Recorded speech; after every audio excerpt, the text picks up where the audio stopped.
नमस्कार।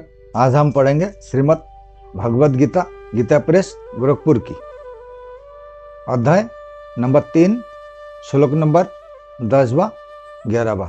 आप लोग ध्यानपूर्वक सुनिए। व्याख्या।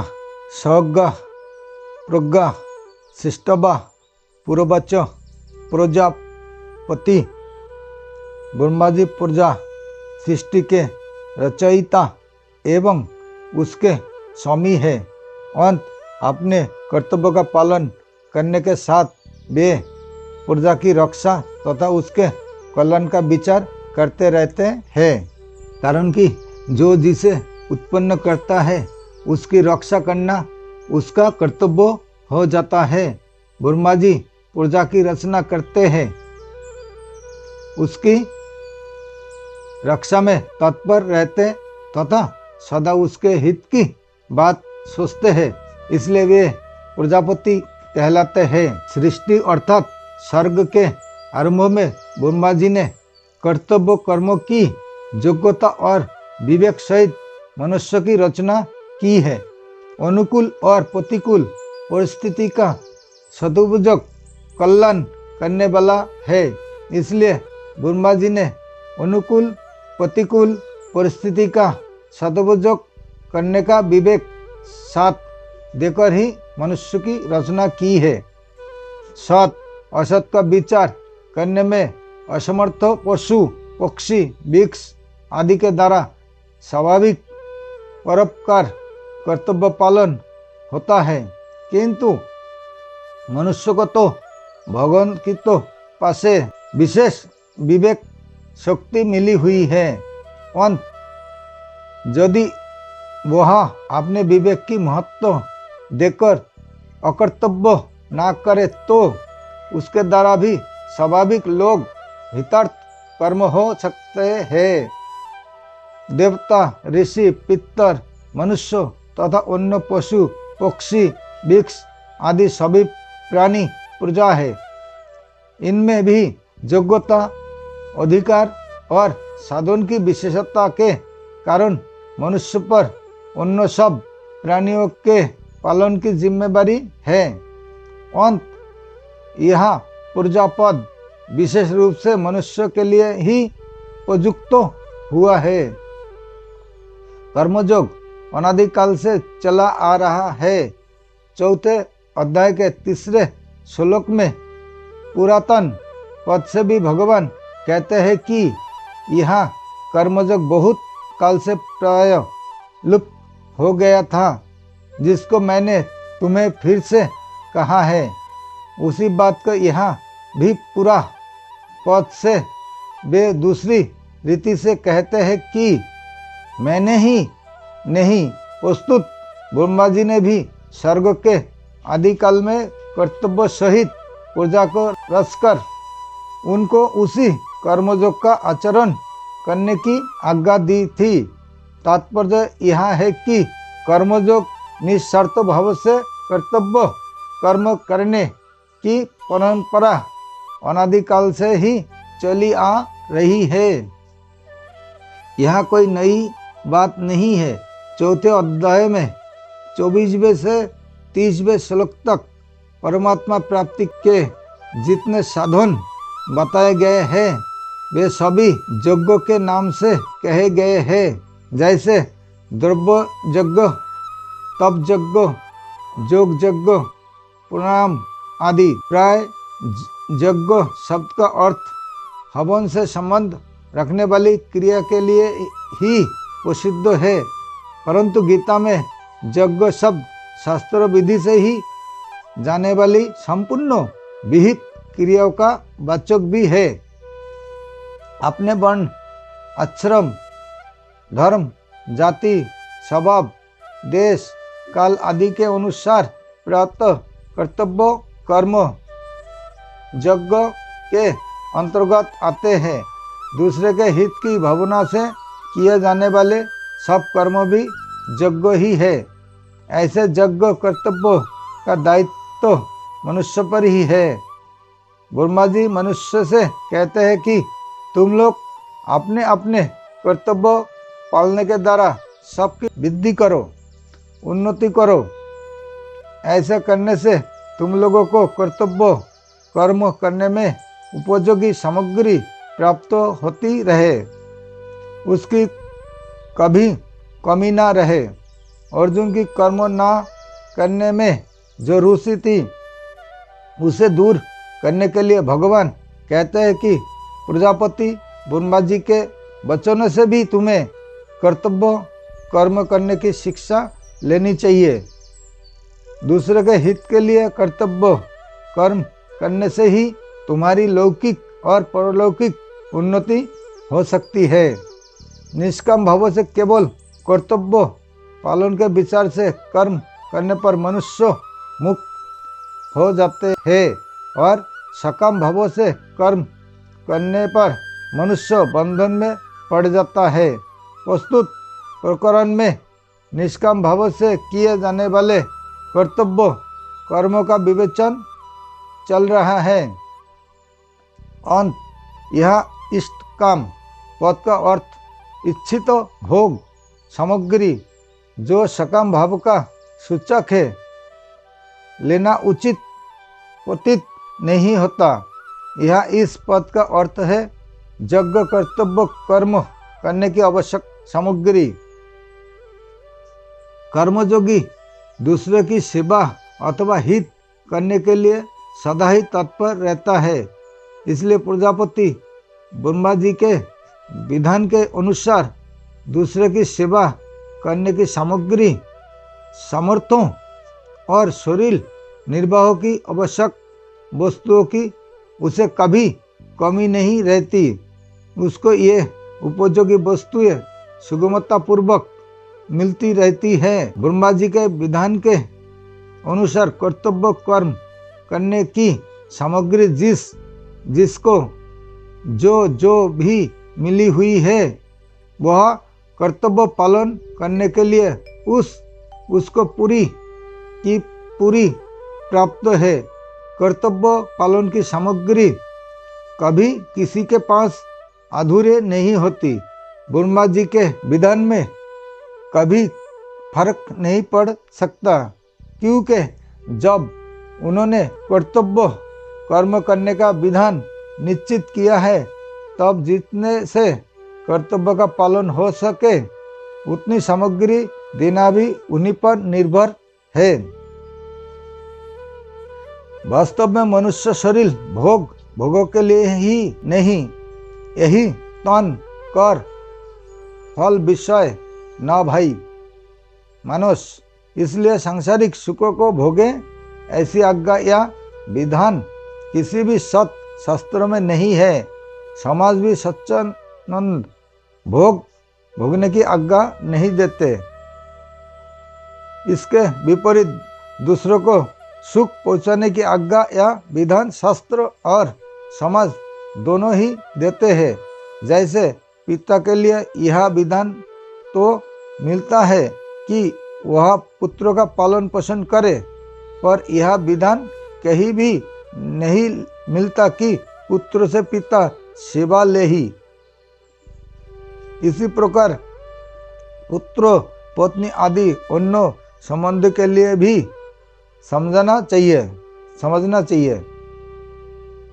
कर्मयोगी सदा देने का ही भाव रखता है, लेने का नहीं, क्योंकि लेने का भाव ही बांधने वाला है। लेने का भाव रखने से कल्याण प्राप्ति में बाधा लगने के साथ ही सांसारिक पदार्थों की प्राप्ति में भी बाधा उपस्थित हो जाती है।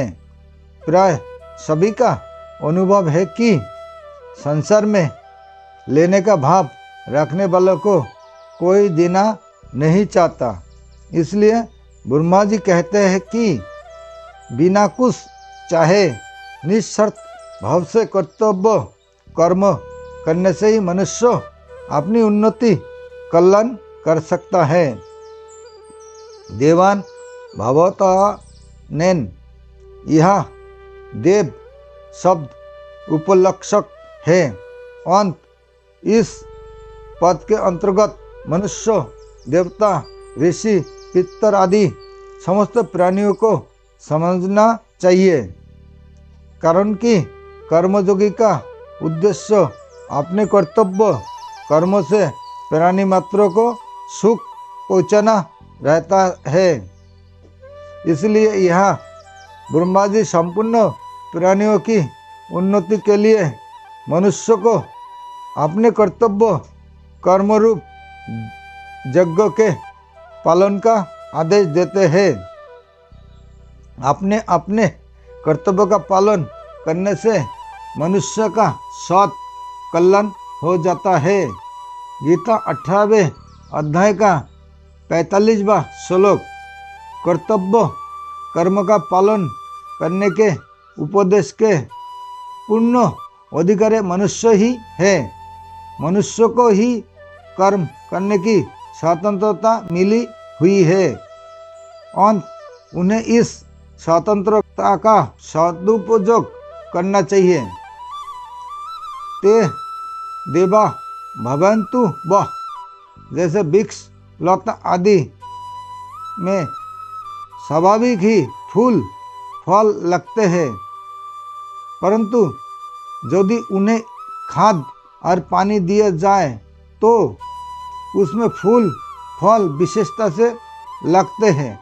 ऐसे ही यजन पूजन से देवताओं की पुष्टि होती है, जिससे देवताओं का काम विशेष न्यायप्रद होते हैं।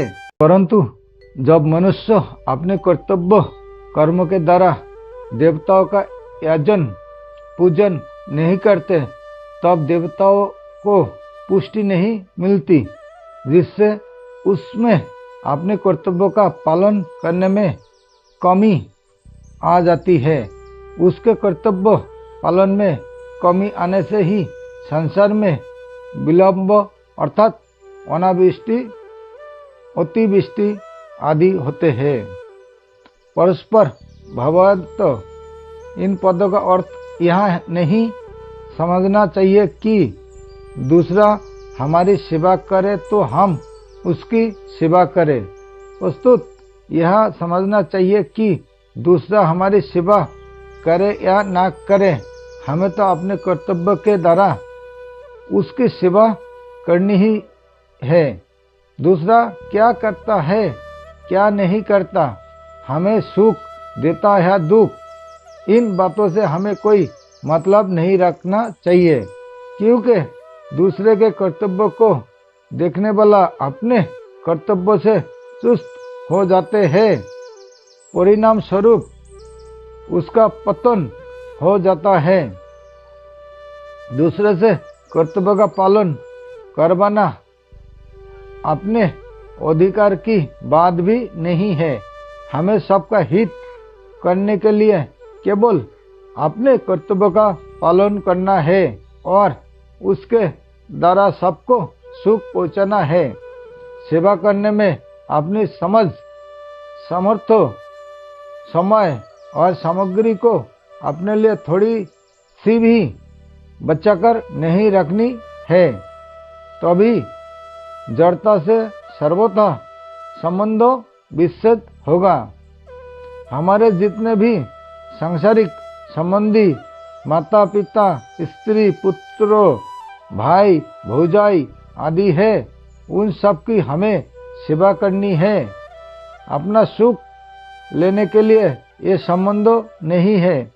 हमारा जिनसे जैसा संबंध है उसी के अनुसार उसकी सेवा करना, मर्यादा के अनुसार उन्हें सुख पहुंचाना हमारा कर्तव्य है।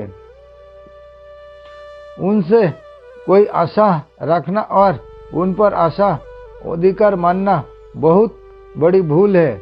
हम उसके ऋणी हैं और ऋण उतरने के लिए उनके यहाँ हमारा जन्म हुआ है और निस्वार्थ भाव से उन संबंधियों की सेवा करके हम अपना ऋण चुका दे। यह हमारा सर्वप्रथम आवश्यक कर्तव्य है।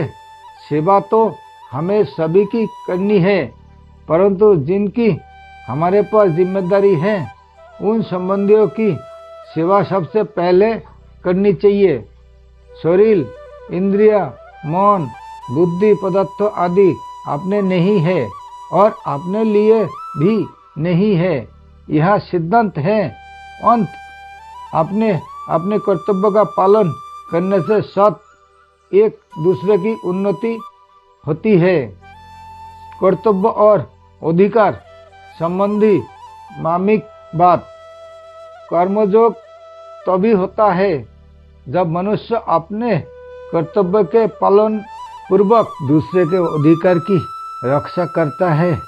जैसे माता पिता की सेवा करना पुत्र का कर्तव्य है और माता पिता का अधिकार है। जो दूसरे का अधिकार होता है वही हमारा कर्तव्य होता है। अंत प्रत्येक मनुष्य को अपने कर्तव्य पालन के द्वारा दूसरे के अधिकारी रक्षा करनी है तथा दूसरे का कर्तव्य नहीं देखना है। दूसरे का कर्तव्य देखने से मनुष्य स्वयं कर्तव्यच्युत हो जाता है, क्योंकि दूसरे का कर्तव्य देखना हमारा कर्तव्य नहीं है। तात्पर्य है कि दूसरे का हित करना है, यह हमारा कर्तव्य है और दूसरे का अधिकार है। यद्यपि अधिकार कर्तव्य के ही अधीन है, तथापि मनुष्य को अपना अधिकार देखना ही नहीं है। प्रस्तुत अपने अधिकार का त्याग करना है। केवल दूसरे के अधिकार की रक्षा के लिए अपने कर्तव्य का पालन करना है। दूसरे का कर्तव्य देखना तथा अपना अधिकार जमाना लोग और परलोक में महान पतन करने वाला है। वर्तमान समय में घरों में, समाज में जो अशांति, कलह, संघर्ष देखने में आ रहा है, उसमें मूल कारण यही है कि लोग अपने अधिकार की मांग तो करते हैं पर अपने कर्तव्य का पालन नहीं करते। इसलिए ब्रह्मा जी देवताओं और मनुष्य को उपदेश देते हैं कि एक दूसरे का हित करना तुम लोगों का कर्तव्य है। प्राय ऐसी धारणा बनी हुई है कि यह परम कल्याण की प्राप्ति का कथन अतिशयोक्ति है, और वास्तव में ऐसा नहीं है। अगर इसमें किसी को संदेह हो तो वह ऐसा करके खुद को खुद देख सकता है। जैसे धरोहर रखने वाले की धरोहर उसे वापस कर देने से धरोहर रखने वाले से तथा उस धरोहर से हमारा किसी प्रकार का संबंध नहीं रहता है। ऐसे ही संसार की वस्तु संसार की सेवा में लगा देने से संसार और संसार की वस्तु से हमारा कोई संबंध नहीं रहता।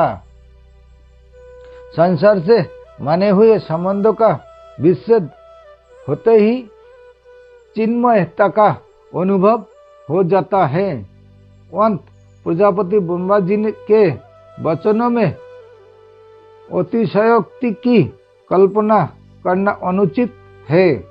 यह सिद्धांत है कि जब तक मनुष्य अपने लिए कर्म करता है तब तक उसके कर्म की समाप्ति नहीं होती और वह कर्मों से बचता ही जाता है। कितो वही होता है जो अपने लिए कभी कुछ नहीं करता। अपने लिए कुछ भी नहीं करने से पाप का आचरण भी नहीं होता, क्योंकि पाप का आचरण कामना के कारण ही होता है। तीसरे अध्याय का 37वां श्लोक।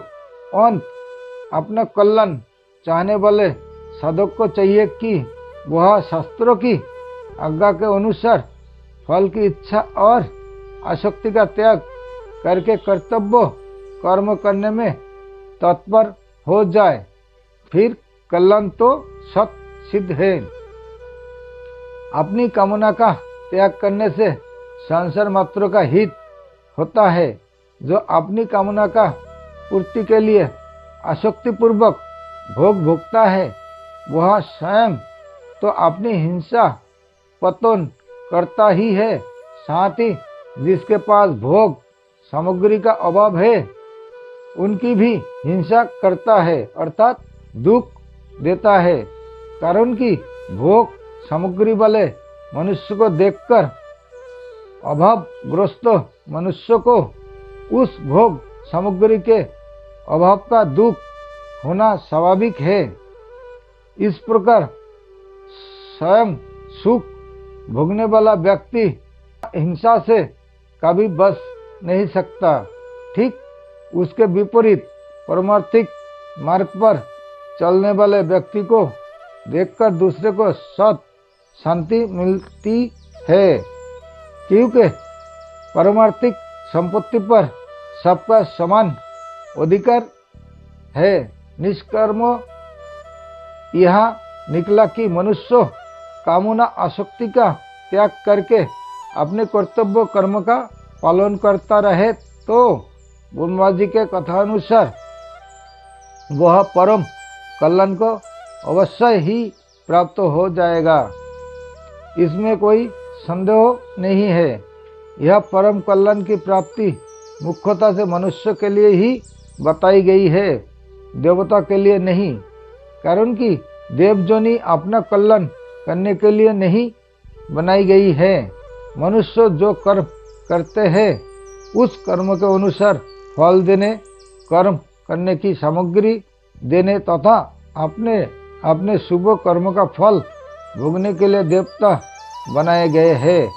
वे निष्काम भाव से कर्म करने की सामग्री देते हैं, ऐसी बात नहीं है। परंतु उन देवताओं में भी अगर किसी में अपने कल्याण की इच्छा हो जाए तो उसका कल्याण होने में माना नहीं है। अर्थात अगर कोई अपना कल्याण करना चाहे तो कर सकता है।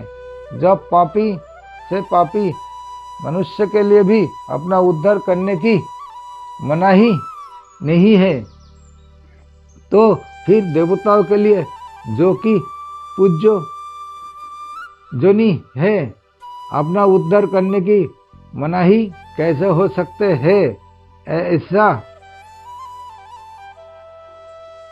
होने पर भी देवताओं का उद्देश्य भोग भोगने का ही रहता है, इसलिए उनमें प्राय अपने कल्याण की इच्छा नहीं होती।